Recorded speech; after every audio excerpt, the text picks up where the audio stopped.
Hello, welcome to this next Flip Preachy video. My name's Andy. This week we're looking at a passage from the book of John. Although we're mainly looking at Matthew throughout this year, John's Gospel gets interwoven into it. So it's John 1, 29 to 42. So we have here an account of Jesus' baptism, as John puts it, which is quite different to the way that it was portrayed in Matthew, the passage we looked at last week. And we get the calling of the first disciples, which again is really different than you get in the other Gospels. We're going to have a think about some of those differences and why they might be important. But I want to finish up with the idea of a couple of the names. There's a particular name applied to Jesus at the start of this section, and a name applied to Peter at the end of it. And I want to focus on those. But first, let's have a look at some of these differences between how John puts it and how the others put it, the others being Matthew, Mark, Luke. So in this bit, we've got Jesus' baptism, except there is no mention of the baptism at all. He doesn't really go into it, but he does say that this is John speaking. He says he sees the Spirit descending as a dove and remaining with Jesus. The Spirit stays. In the Old Testament, quite a few times it says that the Spirit of the Lord came down and stayed with someone for a bit, but then left. But here the Spirit stays. Jesus is different. But he doesn't talk about the baptism itself for some reason. In the other ones, it talks about the heavens being open, torn open in Mark, but we don't get that in John's version.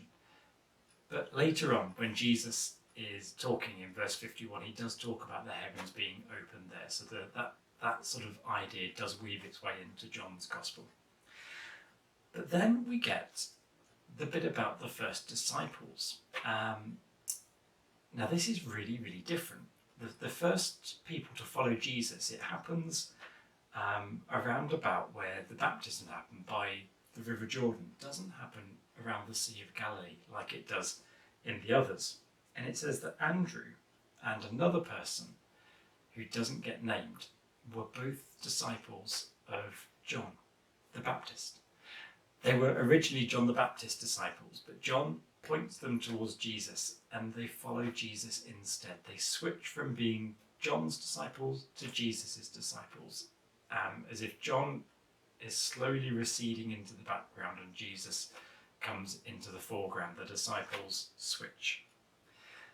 This is quite different to the others, in which Jesus calls Andrew and his brother Pete out of the blue when they're just normal fishermen. Here it's quite different. Andrew is already a follower of John. And Andrew then goes and calls Simon, his brother, who later gets called Peter. He calls him to follow too. And Andrew says to Peter, "Come and see, I have seen the Messiah." This happens in verse 41. We have found the Messiah. Now, in Mark's Gospel, that famously is the kind of pinnacle in the middle of the book, where in there Peter is the one who recognises that Jesus is the Messiah. Here is Andrew right at the start. Andrew gets a lot more prominence in John's Gospel than he does in the others. He's the original disciple. He's the follower of John. He's the one who tells his brother Simon to follow.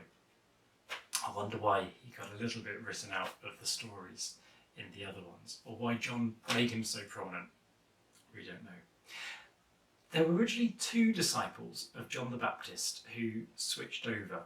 There's John, but they don't tell us. John the Gospel writer doesn't tell us who the other one is. It's left as a mystery. In verse 40, this is John 1 verse 40, it says, "Andrew, the brother of Simon Peter, was one of the two," but it doesn't say who the other one was. And there is a suggestion that perhaps John is referring to this mysterious figure called the beloved disciple, the disciple Jesus loves, who has a prominent role, particularly towards the end of the Gospel.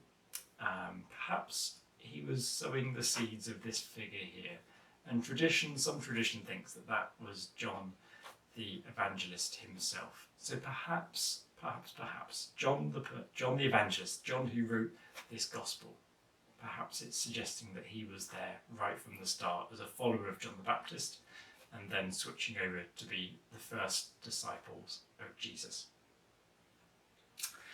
The words that Jesus says to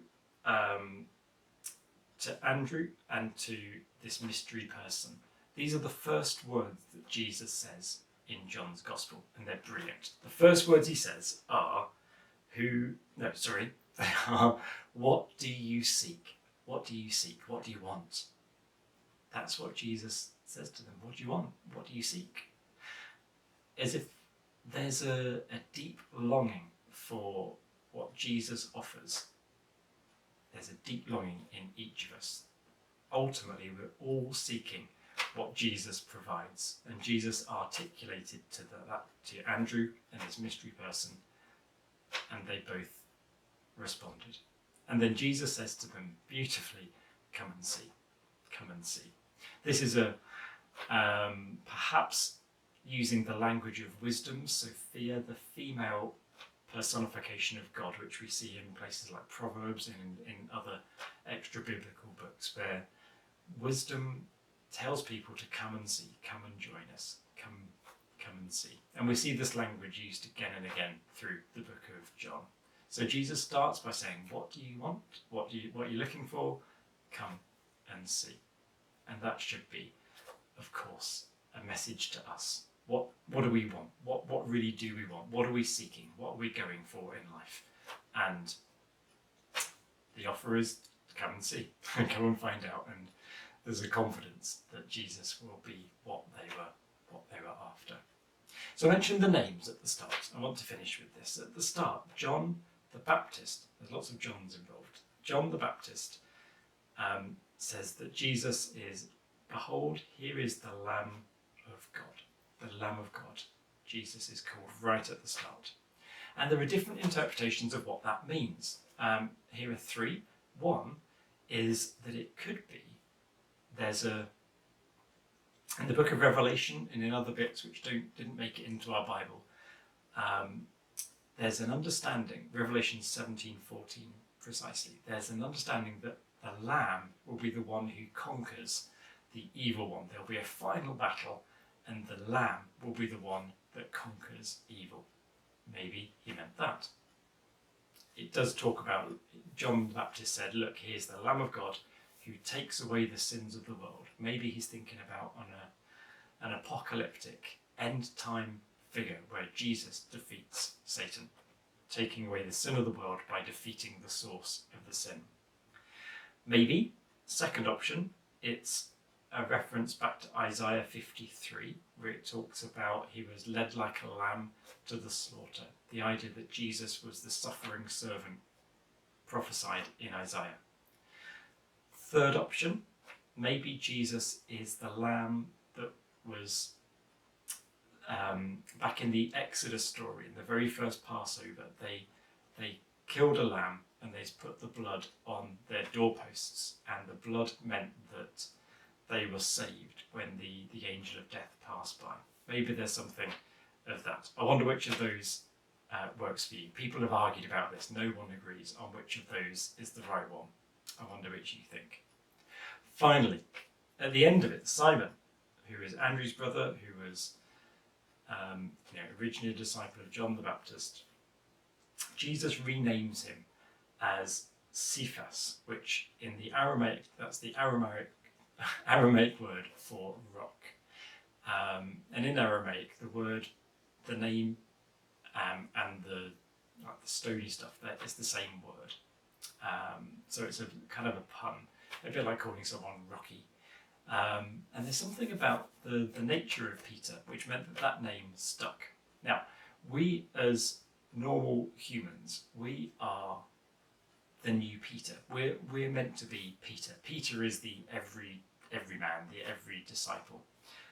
So we are also, in a way, rock-like, stone-like.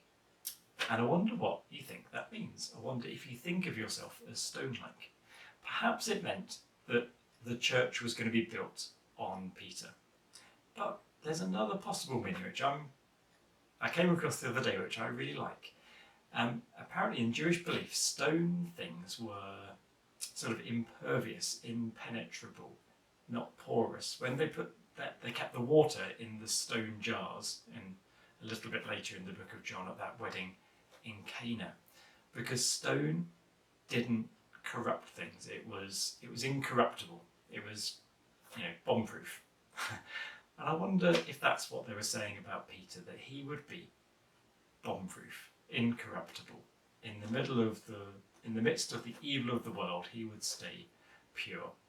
So may you and I also be stone-like, pure, incorruptible. Jesus seemed to think that Peter was, and may we be so also. May we be people who hear that invitation to come and see, and let's have the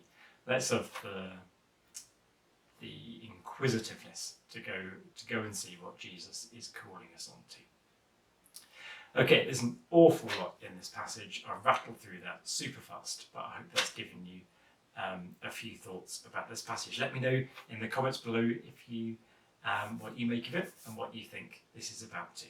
Okay, well, thank you for joining me. See you next time. Bye bye.